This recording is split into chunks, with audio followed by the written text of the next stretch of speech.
Le Graspop Metal Meeting, en direct sur Classic 21. Hey, what's up? I'm Fred Durst.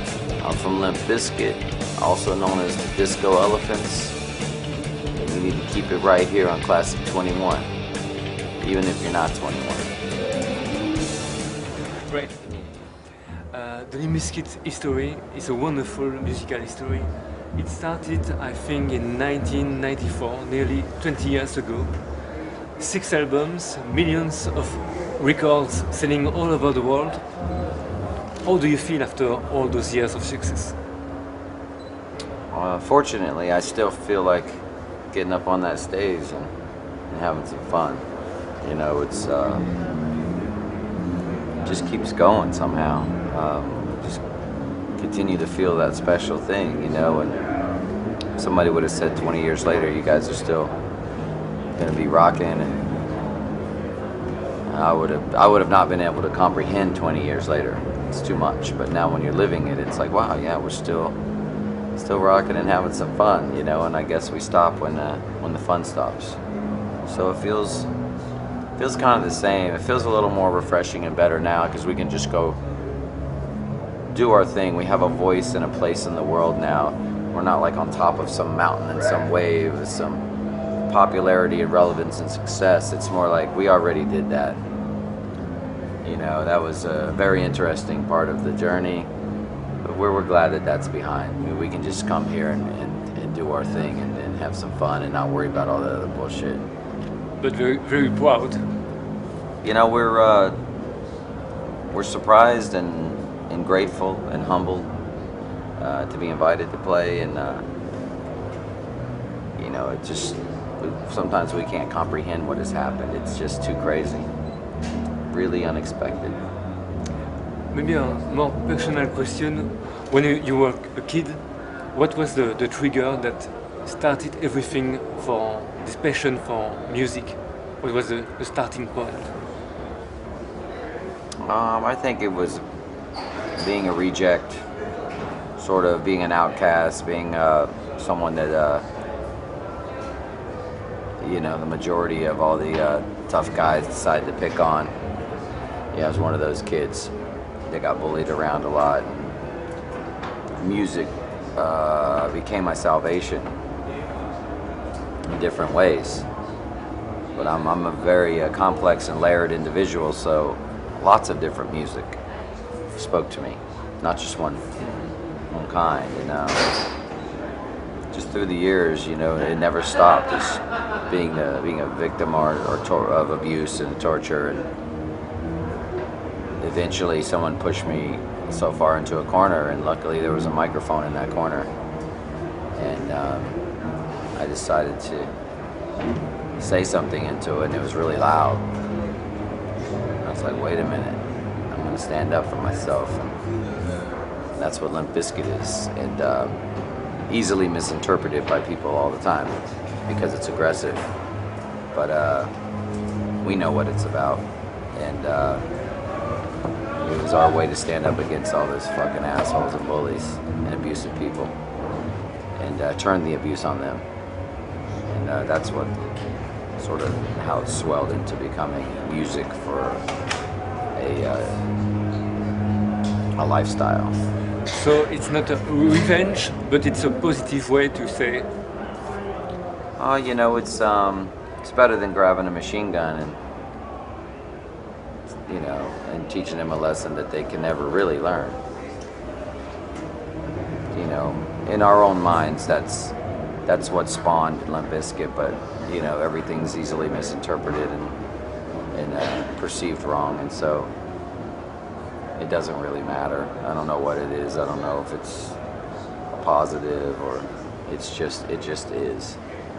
And when you were building the Limp Bizkit sound, what were your influences, musical influences that helped you to create the sound? To me, it was always sort of like the drum swing of a John Bonham and Led Zeppelin meets the structure or simplicity of AC/DC meets inaggressive assault of Pantera with expressions and a cadence of Cypress Hill, you know, and a Beastie Boys, kind of all mixed up in one, I guess.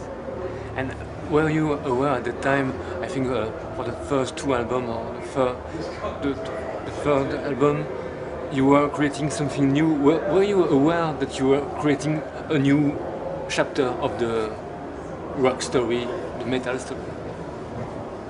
No. It wasn't new for us because it's just what happened when we came together, you know. I had this idea and they were like, that's cool, and it was natural. It just felt like that's the way it was supposed to be. And even when I look back, I don't see it as anything new. I just see it as something that a lot of people don't do, and a lot of people don't want. So meaning there'll always be a voice for it, I think. You know, I think there'll be another band that mixes those styles that comes along. It's just not so often, you know. And it's two extremely opposite worlds. It's like going into the 40s and being black or white in the United States. You know, black is this music, white's this music, and then having a band that's both of them. It's like, wait a minute, you can't do that. And we're like, yeah, we can. And I don't know, there were bands, you know, Rage Against the Machine, 311, Urban Dance Squad, you know, LA Downsets. There were like a lot of bands doing it, you know, that were seen on television and heard doing it. Run DMC was messing around with Aerosmith and things like that. They had the Judgment Night movie where they mixed up all the artists with the Judgment Night soundtrack. It wasn't so new to me, but I don't know. But you are a musical influence for a lot of bands today. So I don't know, maybe. yeah, you are. I like to hear those bands. And very last thing I would like to ask you, it's something that I ask to everybody playing at the Graspop festival. Who do you consider for you the father of heavy metal? The father of heavy metal? Yeah. A band? A band or an artist? Artist? Father of heavy metal.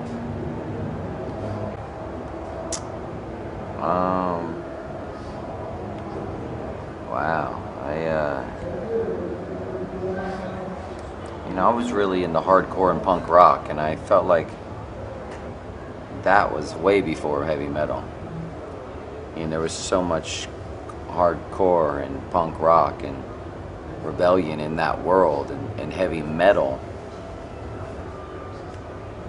I'm trying to think back in the 80s, in the early 80s, when I was into some great hardcore and punk rock. I don't remember much heavy metal. It would be the father of that. I mean, some could say that, you know, I've heard people say like Alice Cooper's or like, you know, these guys, but I don't see that as heavy metal. So, sometimes Black Sabbath. Yeah. People say Black Sabbath. You know what I would say? I would definitely say that could be. I think Black Sabbath with Ozzy Osbourne could definitely be sitting up there on the throne with a lot of people. Yeah, Black Sabbath is a great one. It's a good one.